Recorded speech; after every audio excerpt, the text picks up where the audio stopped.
இறைவா நேயர்களுக்கு வணக்கம். 2026 குரு பெயர்ச்சி உங்க ராசிகளுக்கு என்னெல்லாம் தரப்போகுது அப்படிங்கறத சொல்றதுக்காக ஜோதிட பேரறிஞர் தெய்வீக ஜோதிடர் AR பாலகிருஷ்ண ரெட்டி அவர்கள் இன்னைக்கு நம்மளோட இணைந்து உங்களுடைய ராசிக்கு என்னமெல்லாம் வளங்களை இந்த குரு பயிற்சி தரப்போகுது, இதுவரைக்கும் யாருமே சொல்லிடாத பல அதிசய அற்புதமான கோயில் வழிபாட்டு முறைகள், அதே மாதிரி அதனால கிடைக்கக்கூடிய பலன்களை உங்களுக்கு அள்ளி தரப்போறாரு. நிறைய விஷயங்களோட ஐயாவை இன்னைக்கு நம்ம நிகழ்ச்சிக்கு வரவேற்கலாம். ஐயா வணக்கம். வணக்கம் சார், சொல்லுங்க. குரு பயிற்சியில ரிஷபத்துல குருவினுடைய மாற்றத்துக்கு அப்புறமா என்னென்ன மாற்றங்கள் பொருளாதார ரீதியா ஏற்படும் அப்படிங்கறது தெரிஞ்சுக்கலாமா? இந்த தமிழ் வருஷ பிறப்பு பலன்லயே நம்ம சொன்னோம். இந்த பிறப்பு ஆரம்பிக்கும் போதே மிதுனத்துல குடும்பம் வாக்கு தனம் என்று சொல்லக்கூடிய 2ஆம் இடத்துல குரு இருக்கார். ஆனா குரு உச்சத்துக்கு போக போகிறார், மாறப்போகிறார். அப்ப 3ஆம் இடத்துக்கு போக போறார்.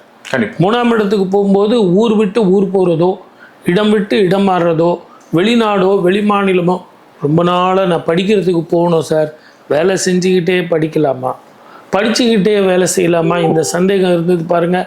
இவங்களுக்கெல்லாம் இது ஒரு அற்புதமான காலம், ஒரு ஆப்பர்ச்சுனிட்டி கிடைக்கும்.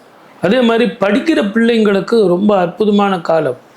சார் நான் 100 மார்க் எழுதினேன் சார், 80 மார்க்கு தான் வருது அப்படின்றவங்களுக்கெல்லாம் இப்போ நீங்கள் 90 மார்க் எழுதுனீங்கன்னா 100 மார்க் வரும்.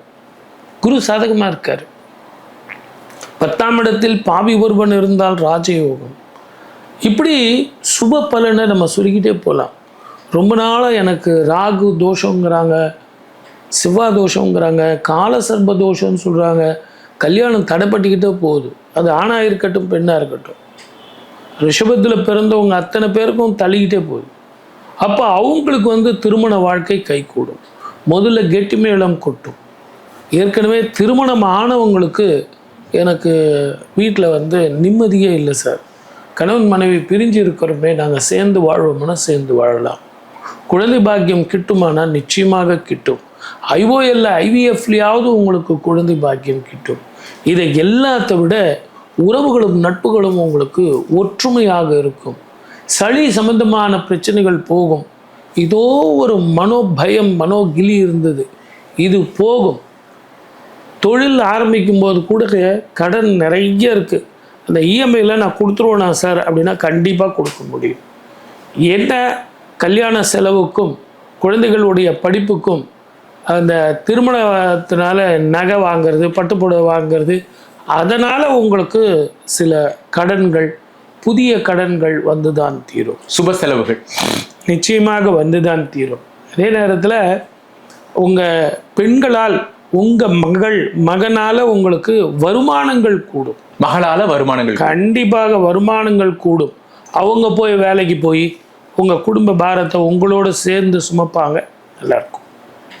அப்போ சுப பலன்கள் அதிகரிக்குது. கண்டிப்பாக முதலீடு அப்படிங்கிற ஒரு விஷயம், ஏன்னா குருவினுடைய பார்வை நிறைய நல்லாவே இருக்குங்கிறனால சுப பலன்கள் அதிகமாக நீங்கள் சொல்லியிருந்தீங்க.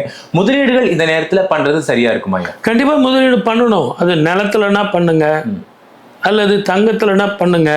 ஆனால் தங்கத்தில் பண்ணுறது ரொம்ப காஸ்ட்லியாக இருக்கு. நான் ஒரு சின்ன ஃப்ளாட் வச்சுருக்கேன் சார் அப்படின்னா ஒரு நிலம் வாங்கி வீடு கட்டுங்க. இல்லை பழசை நான் ஒரு லேண்ட் வாங்கி ரொம்ப நாளாக வச்சுருக்கேன் சார், அதில் நான் வீடு கட்டலாமா அப்படின்னா தாராளமாக கட்டுங்க. ஒரு இண்டிவிஜுவல் ஹவுஸ் அமையும், அற்புதமாக இருக்கும், நல்லாயிருக்கும்.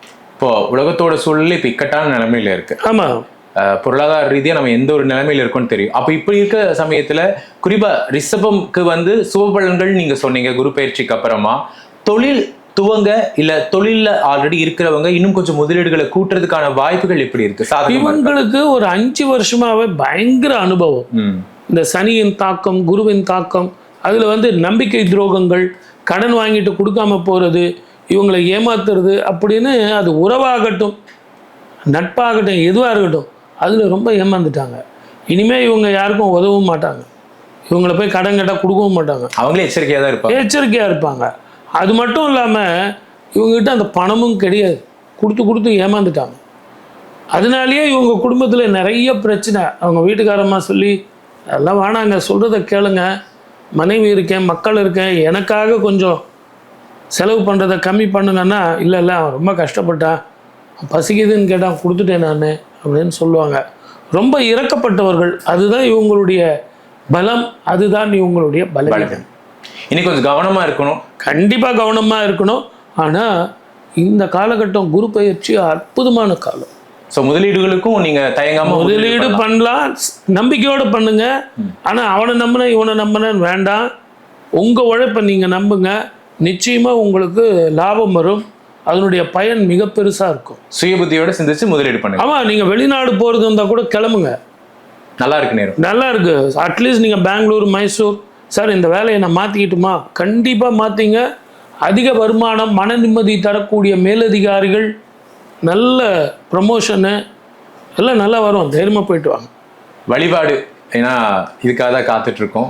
நான் இந்த ப்ரோக்ராமில் வந்து யூஸ்வலாக சொல்கிற எல்லா பரிகாரத்தோட இன்னைக்கு ஒரு டிஃப்ரெண்ட்டாக பஞ்சேஷ்டி, சென்னைக்கு பக்கத்துலேயே. ஓ நிச்சயம். பஞ்சேஷ்டி, பஞ்சேஷ்டி பொன்னேரிக்கு பக்கத்தில். பஞ்சேஷ்டினா 5 யாகங்கள் செஞ்ச ஊர். ஓகே.